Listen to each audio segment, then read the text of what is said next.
Next जो video है वो है नाकाबंदी, ब्लॉकेड एंड कॉन्ट्राबैंड। तो हम लोग सिर्फ अभी नाकाबंदी के बारे में पढ़ेंगे। तो नाकाबंदी होता क्या है? नाकाबंदी का अर्थ है, नाकाबंदी का उद्देश्य शत्रु के समुद्र तट और बंदरगाहों को इस प्रकार से घेरना है जिससे कि उसका बाहरी दुनिया से कोई संपर्क ना रहे और आत्मसमर्पण करने के लिए बाध्य हो जाए। तो नाकाबंदी में क्या किया जाता है? समुद्र तट जो होता है और या फिर बंदरगाह जो होता है उसको घेरना होता है। उसको इस प्रकार से घेरना होता है कि जो समुद्र तट के उस पार वाले जो देश हैं, जो बंदरगाह हैं, उसको इस प्रकार से घेर लेना है कि उसके सारे सुविधा या फिर सारा सुविधा उनका बंद हो जाए। मतलब आने जाने, व्यापार या फिर किसी भी चीज़ के लिए जब वो समुद्र से तट से हो के कहीं और जाते हैं, वो सारी सुविधाओं को बंद कर देना और उसे पूरी तरह से घेर लेना, ये है नाकाबंदी, जिसे समुद्र तट और बंदरगाहों पर किया जाता है। और वो तब तक करता है जब तक वो आत्मसमर्पण ना कर दे, आत्मसमर्पण के लिए बाध्य ना हो जाए या ना कर दे, या फिर जो देश बंदरगाह और समुद्र तट पर नाकाबंदी किया है उसकी बातों को वो मान न ले। नाकाबंदी में शत्रु के समुद्र तटों को इस प्रकार घेर लिया जाता है जिससे बाहरी दुनिया से उनका सभी संपर्क टूट जाए। ऐसा करने से शत्रु की अर्थव्यवस्था छिन्न भिन्न हो जाती है, उसके आयात रुक जाते हैं एवं उसके निर्यातों में बाधा आती है और वे दूसरे देशों से सहायता प्राप्त नहीं कर सकता है, और दूसरा देश चाह के भी उसका सहायता नहीं कर सकता है, क्योंकि ये जो है वो पूरा ब्लॉक्ड कर देता है। वो जो रास्ता ही है वो पूरा ब्लॉक्ड कर देता है, जिसके कारण उसका जितना भी काम है सारा रुक जाता है और उसका जो अर्थव्यवस्था वो पूरा छिन्न भिन्न हो जाता है। तो इसकी कुछ परिभाषाएं, जैसे प्रोफेसर ओपेनहाइम के अनुसार सभी राष्ट्रों के जलयान या वायुयान के प्रवेश या निकासी के रास्ते को सैनिकों द्वारा रोके जाने वाली प्रक्रिया को नाकाबंदी कहा जाता है। स्टार्ट के अनुसार नाकाबंदी तब होती है जब शत्रु पक्ष के समुद्र तटों को इस प्रकार घेर लिया जाता है जिससे उसके आने जाने का रास्ता बंद हो जाए और उसका अर्थव्यवस्था खराब हो जाए, उसे नाकाबंदी कहते हैं। तो इन लोग जो मैंने पहले बताया बस सेम ही है, इन लोगों का भी वही कहना है। नाकाबंदी के निम्नलिखित आवश्यक तत्व जो इस प्रकार से, कुछ आवश्यक तत्व हैं जो इस प्रकार से: प्रभावशीलता, निरंतरता, निष्पक्षता, घोषणा पत्र, तटस्थ बंदरगाहों को छूट। तो पहला है प्रभावशीलता। नाकाबंदी प्रभावशाली होनी चाहिए जिससे शत्रु के आवागमन में बाधा आ सके। अगर नाकाबंदी में प्रभावशीलता नहीं होगा तो शत्रु देश पर कोई भी असर या फ़र्क नहीं पड़ेगा। इसलिए नाकाबंदी का प्रभावशाली होना आवश्यक है। तो जो नाकाबंदी है वो पूर्ण रूप से प्रभावशाली होना चाहिए, वरना नाकाबंदी करने का कोई फ़ायदा ही नहीं है। नाकाबंदी करने के लिए जिस क्षेत्र में, जिस एरिया में नाकाबंदी हो रही है वहाँ पे जब तक वो बाध्य ना हो जाए अगला देश, तब तक वहाँ पे अपने नाव से या फिर उसे किसी भी तरह से घेरा बना के रखना है। अगर वहाँ से अगर सारे नावें गायब हो जाएंगी, मतलब वापस चली जाएंगी, तो ये फिर प्रभावशाली नाकाबंदी नहीं होगा, फिर वो आपकी बात को नहीं मान सकता। निरंतरता। नाकाबंदी में निरंतरता होनी चाहिए, क्योंकि समुद्र तट पर जब नाकाबंदी किसी भी देश के द्वारा किया जाता है तो वो देश अपने जहाज़ों को उस बंदरगाह में रखता है शत्रु देश के रास्ते को बंद करने के लिए, और अगर उस बंदरगाह से जहाज़ों को हटाया जाए तो उसे नाकाबंदी समाप्त माना जाता है। इसलिए नाकाबंदी में निरंतरता होनी चाहिए और जहाज़ों को निरंतर उस नाकाबंदी वाले क्षेत्र में विद्यमान लगातार होनी चाहिए।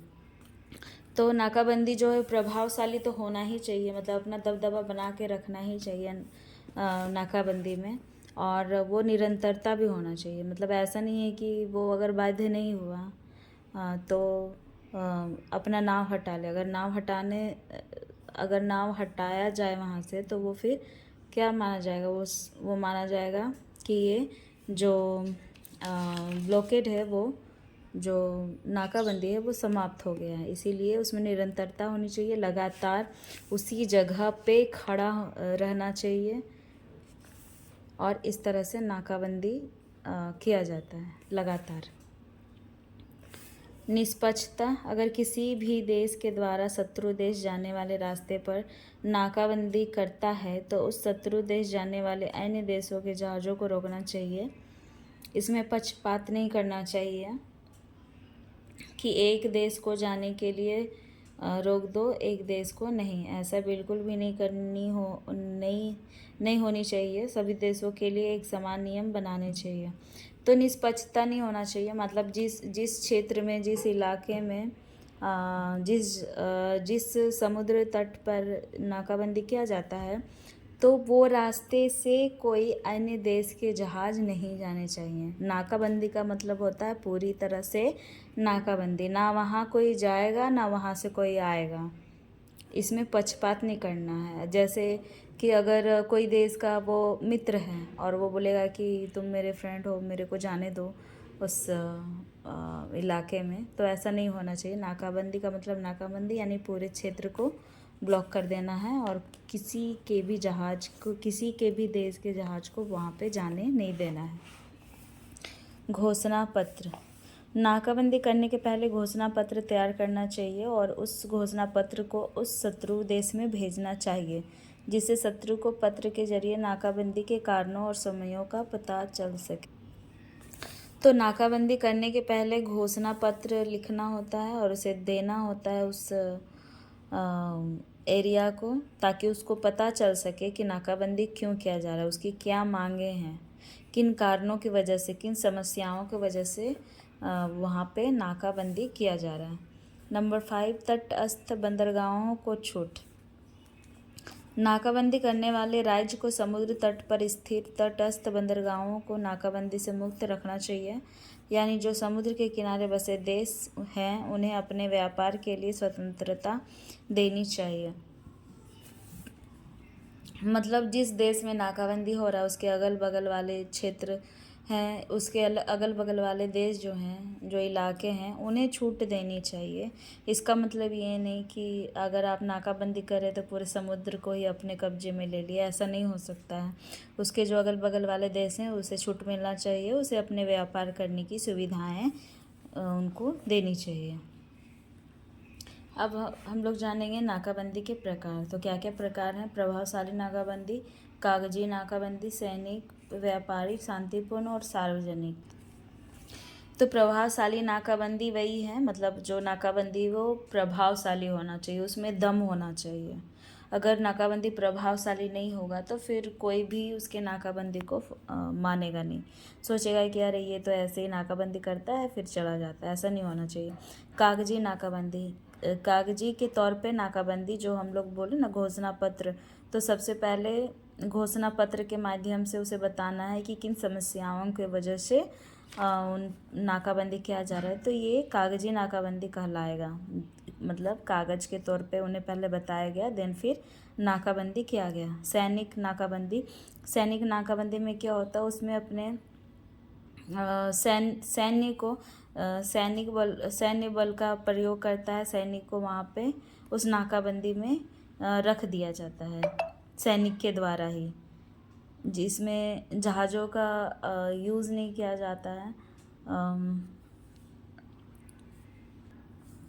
मतलब जहाज़ तो रहते हैं लेकिन उसमें सैनिक का दबदबा ज़्यादा होता है, जिसमें सैनिक बल का नाकाबंदी होता है।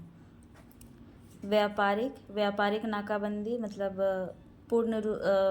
जो नाकाबंदी होता है जिसमें से सिर्फ व्यापार करने में प्रतिबंध लगाया जाता है, बाकी सारे काम को किया जा सकता है, लेकिन व्यापार, जो एक देश से दूसरे देश के लिए जो जहाज़ व्यापार के लिए जाते हैं, वो व्यापार पे रोक लगाया जाता है, जिसे व्यापारिक नाकाबंदी कहा जाता है। शांतिपूर्ण नाकाबंदी, एक नाकाबंदी होता है जो शांतिपूर्ण होता है, मतलब शांतिपूर्ण तरीके से वो नाकाबंदी को किया जाता है। उग्र नहीं होना है, आराम पूर्वक उस नाकाबंदी को करना है। सार्वजनिक नाकाबंदी, सार्वजनिक जो नाकाबंदी होता है वो पूरे क्षेत्र के लिए होता है, यानी जिस जगह पे नाकाबंदी हो रहा है उसके अगल बगल वाले देश पर भी वो लागू होगा। यानी वो जो पूरा समुद्र तट है उस पूरे समुद्र तट पर कोई भी देश के व्यापारी आ नहीं सकते, जा नहीं सकते। किसी भी देश का जहाज वहाँ पे आने जाने का उसे निषेध हो जाएगा, जिसे सार्वजनिक नाकाबंदी कहा जाता है। तो ये है नाकाबंदी के प्रकार और तत्व। आई होप कि आपको ये सेशन अच्छा लगा हो। Thank you.